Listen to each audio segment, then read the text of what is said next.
Bonjour les amis, voici un nouveau sujet sur les esprits de la nature.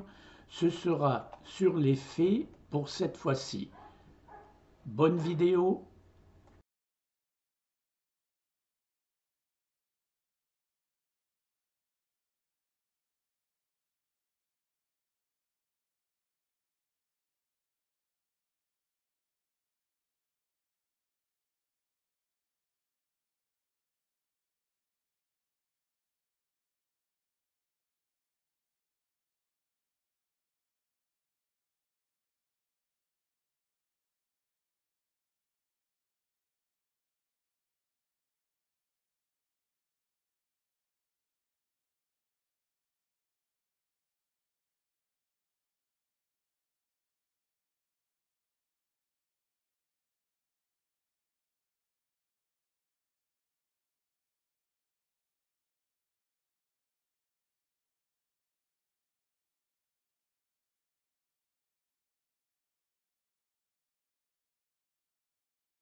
Lors du solstice d'été au 21 juin, elles se rassemblent et dansent joyeusement.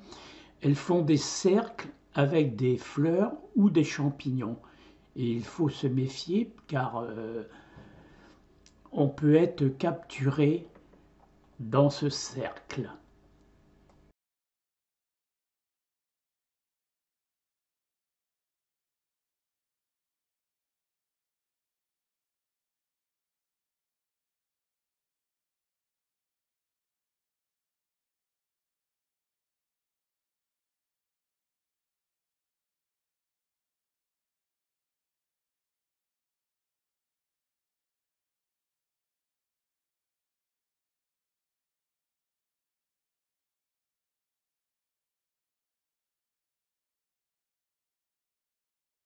Sûr qu'elles sont là? Oui. Sortez de votre retraite enchantée. Venez goûter cette heure exquise. Nous vous en supplions, venez, fées qui dansez sur la brise. Sortez de votre retraite enchantée. Venez goûter cette heure exquise. Nous vous en supplions, venez, fées qui dansez sur la brise.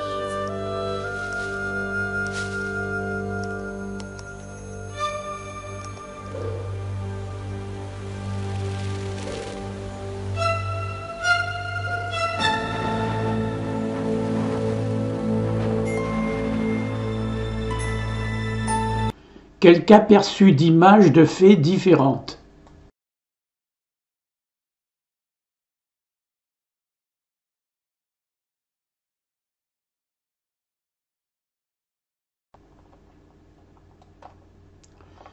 Pour la plupart d'entre nous, les fées sont des êtres irréels, inventés de toutes pièces, par des auteurs à l'imagination débridée. Pour le clairvoyant, cependant, ce sont des entités substantielles, bien qu'invisibles à nos yeux de chair.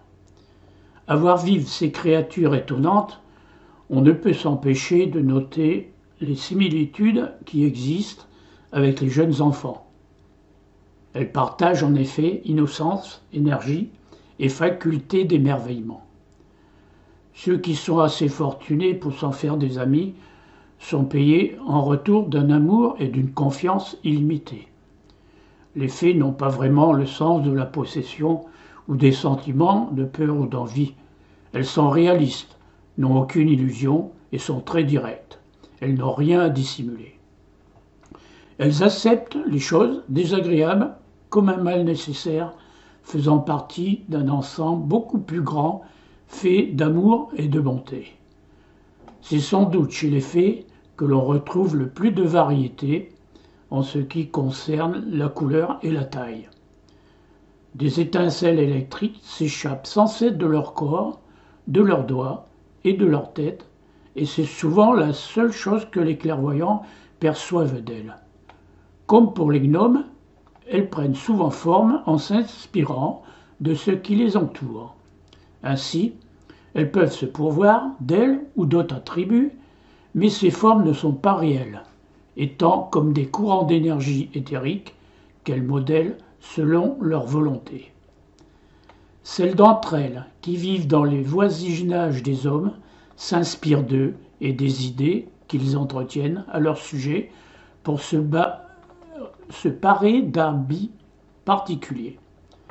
L'influence de la végétation et du climat est aussi prépondérante en ce qui concerne leur apparence. Ainsi, celles qui s'occupent des plantes vénéneuses ont une forme correspondante. L'espèce qui prend soin de la ciguë, par exemple, est composée d'entités ayant l'air de petits squelettes humains recouverts d'une peau semi-transparente.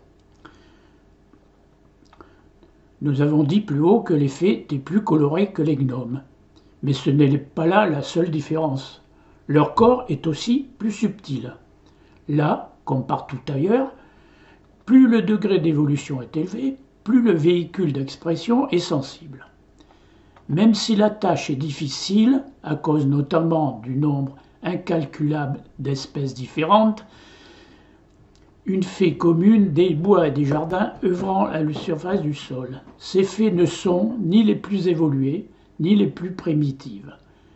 La description qui suit a du moins l'avantage de nous donner une idée de l'apparence de ces habitants de la région éthérique.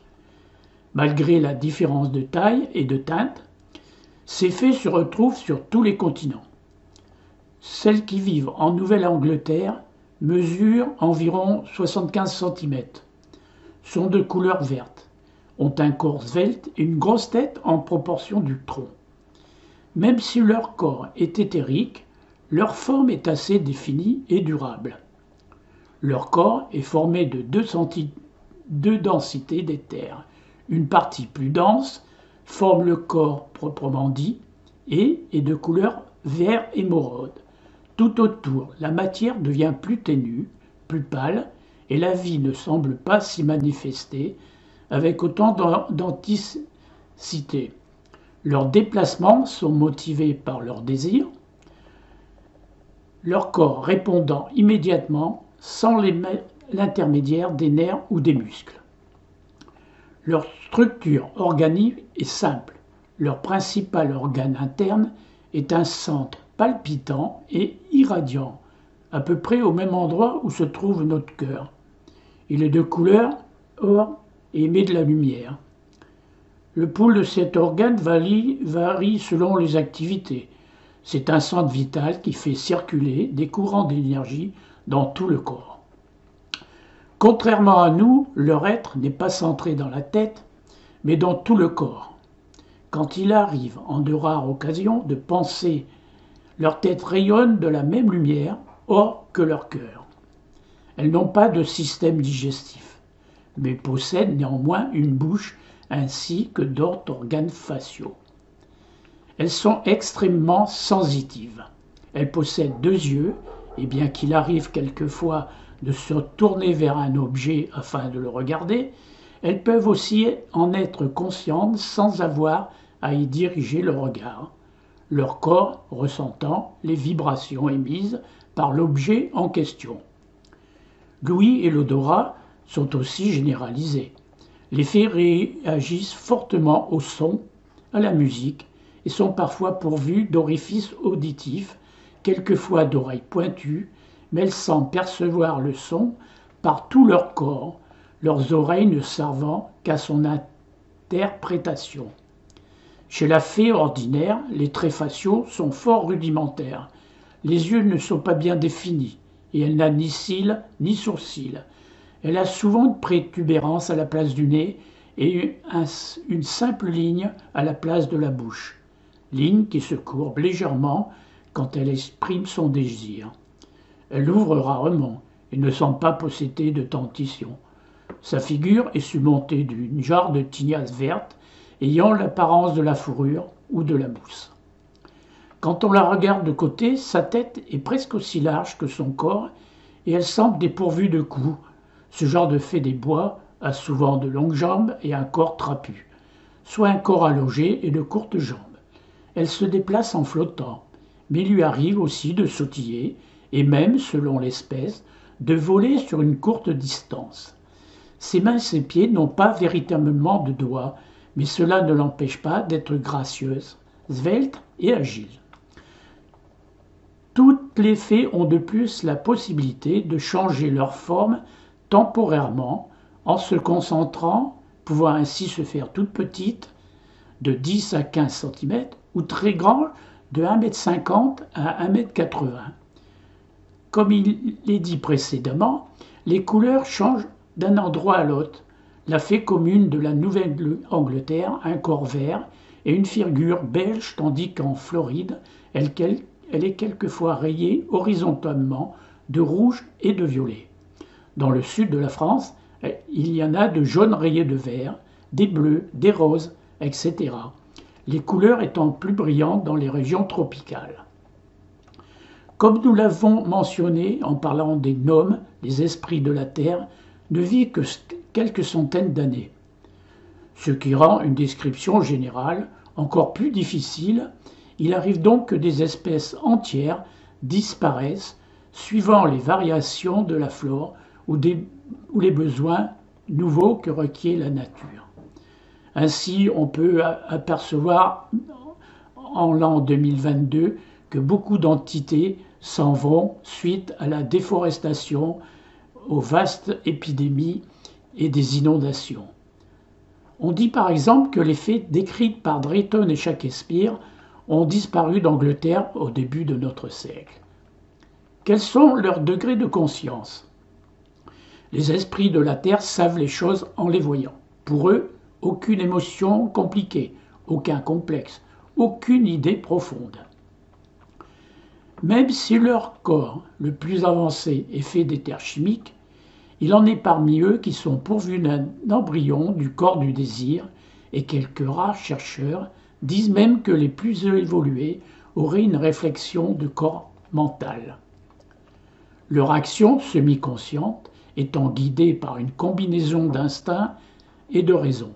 Leur conscience obscure les empêche de prendre une initiative quelconque et fait qu'ils ne comprennent pas toujours ce qu'on leur demande de faire, bien qu'ils le fassent avec joie et satisfaction. De tous les esprits de la terre, les gnomes sont ceux qui ont l'intelligence la plus modeste. Les fées et les gnomes n'ont que peu d'idées sur Dieu, bien qu'ils soient très conscients de faire partie d'un grand schéma coopératif et que leur idéal en soit un de beauté. Ils ont la conscience de la 4e dimension, car, en plus de la hauteur, la longueur et la largeur, ils possèdent ce que nous pourrions appeler la perception de la perméabilité des éthers. Leur degré d'intelligence varie beaucoup, mais la plupart ont l'intelligence d'un enfant de 6 à 7 ans. Ils sont incapables d'un travail mental prolongé et, pour la plupart, ils sont dépourvus de force mentale, puisant dans ce qui les entoure la base de leur état d'âme. Ils sont très impressionnables. Leur action semi-consciente étant guidée par une combinaison d'instinct et de raison. Leur conscience obscure les empêche de prendre une initiative quelconque et fait qu'ils ne comprennent pas toujours ce qu'on leur demande de faire, bien qu'ils le fassent avec joie et satisfaction. Les plus évolués d'entre eux commencent à éprouver une certaine affinité pour l'humanité et ses aspirations divines. Cela les attire vers les hommes évolués qu'ils désirent servir et aimer. Certaines pratiques magiques reposent sur ces faits. À cause de leur travail, on les dit doués de connaissances en herbologie, et puisqu'ils voient les événements sur le point de se matérialiser dans notre monde, on les dit aussi capables de prophétiser. On leur attribue également le génie de la géométrie, de l'arithmétique, de la chimie et de la physique, notamment à cause de la précision mathématique et poétique des fleurs, mais il serait juste d'en rendre responsables les entités supérieures qui les dirigent. Quelles sont les facultés de leur imitation ?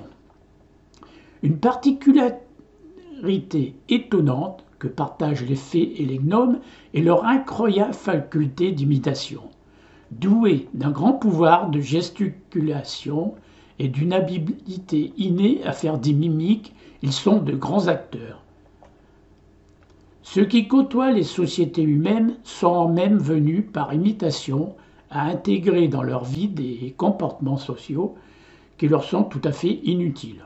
On les voit par exemple cuire les aliments et faire du pain, alors que leur nourriture éthérique, dérivée du soleil, n'a nul besoin de préparation et est assimilée sans intermédiaire par leur organisme.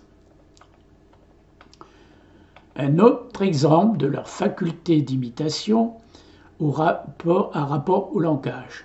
Comme nous vous l'avons dit, les esprits de la nature emploient un langage télépathique, universel, mais alors que de plus en plus de gens développent leur perception éthérique, les fées commencent à articuler des sons.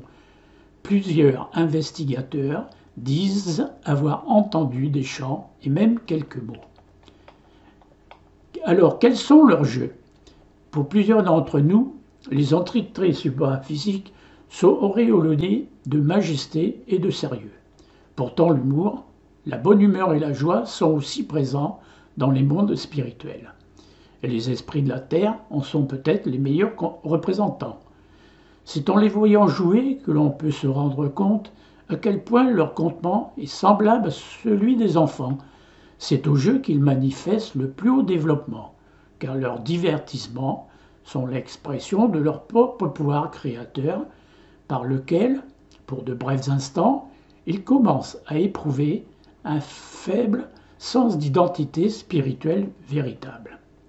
Il faut dire aussi que leurs jeux sont utiles, car les fées irradient tant de joie quand elles jouent qu'elles en épreignent toute la nature. Les esprits de la terre adorent leur travail, et pour eux, c'est presque un jeu. Quand ils ne travaillent pas simplement, ils aiment sauter, glisser, jeter des regards curieux dans les nids des oiseaux et regarder la vie se manifester autour d'eux. Ils adorent la musique, faire des processions, des fêtes et danser. Même les plus monstrueux se laissent aller à cette joie collective et tous s'y adonnent, quels qu'ils soient ou en groupe.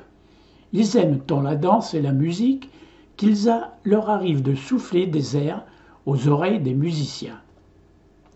Comme ils ont le pouvoir de changer pour un moment leur apparence, ils adorent modifier et colorer leurs vêtements selon leur bon vouloir, afin d'infuser plus de piquant une histoire qu'ils aiment tant à raconter.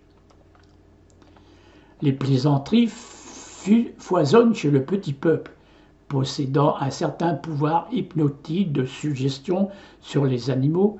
Ils arrivent de s'en servir pour leur jouer des tours. Les animaux ne s'en offusquent pas, car ils savent que ce n'est pas dans le but de leur nuire. Des groupes de fées peuvent, selon le même procédé, jeter des sorts sans conséquence sur les hommes, mais habituellement, elles nous laissent tranquilles. Elles aiment s'asseoir pour se raconter des histoires qui prennent souvent des proportions énormes. Leur grand pouvoir d'imitation y est mis à contribution, de même que leur capacité à se transformer. Comme ces transformations sont souvent partielles, elles n'ont pas suffisamment de force de concentration, elles leur donnent des formes ridicules qui font rire tout le monde. Ces histoires ont pour but de les amuser et n'ont pas vraiment de drame dramatique. Elles aiment particulièrement partir de rien et tout inventer, rendant leur narration la plus invraisemblable possible. Quels sont les dangers qui les menacent? Comme nous l'avons dit précédemment, la nature même des esprits de la terre ne leur incite pas au tracas ni à la peur. Même les créatures parfois affreuses qui hantent leur royaume ne les effraient pas vraiment, car ils ne comprennent, même s'ils n'aiment pas les côtoyer. Le sentiment qui se rapprocherait peut-être un peu plus de la peur serait leur sentiment envers les hommes. L'humanité est au-delà de leur compréhension. Ils ne savent jamais comment nous allons réagir et nous craignent grandement qu'un nous sache si souvent cruels. Ils sont devenus méfiants envers les hommes qui ignorent, massacrent leur œuvre et tuent les animaux pour leur plaisir. La pollution les inquiète énormément et nous tiennent responsables. Eux qui mettent tant de temps, d'énergie et d'amour à construire la nature ne peuvent que craindre les hommes qui la piétinent sans aucun respect.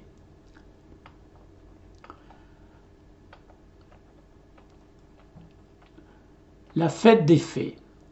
Selon la légende, il y a 3 fêtes de fées, le Médée, 1er mai, le solstice d'été et l'Halloween, veille de la Toussaint. La plus importante se déroule au solstice d'été, alors qu'au cours de cette nuit d'allégresse, des fonds, des vallons et des ravins, les fées se rassemblent au milieu des forêts. Elles élaborent réellement leur nourriture éthérique. Ensuite, elles dansent des rondes folles dans la joie d'avoir rempli le rôle important qui leur est dévolu dans l'économie de la nature. C'est au solstice d'été que leurs activités physiques de la nature sont à leur zénith et c'est pourquoi les fées se réunissent en cette nuit spéciale pour manifester leur joie d'avoir œuvré pour construire le monde matériel. Pendant 1 heure, de minuit à 1 heure, les fées dansent et s'amusent. C'est la fête du soleil. Conclusion. Ce sont les occultistes scientifiques, le corps des esprits de la Terre ne deviendra jamais plus dense qu'il ne l'est présentement. Ils en sont à dire de leur évolution et commencent une lente remontée vers le Père. Ils ont un degré d'évolution inférieur au nôtre, mais ils atteindront un niveau analogue dans le futur, bien que dans des conditions fort différentes. Peu d'entre nous sont en mesure de voir les esprits de la nature, mais nous pouvons tous les aider dans leur travail. Le simple fait de respecter la nature, la vie, d'admirer leurs réalisations, nous met à leur diapason et contribue à nous rapprocher d'eux. Puissent les informations contenues dans cet article et dans ceux qui suivront nous faire prendre conscience de la responsabilité et tout envers la vie en manifestation. Voilà, j'espère que ça vous a plu. Je vous souhaite une très bonne journée. À bientôt.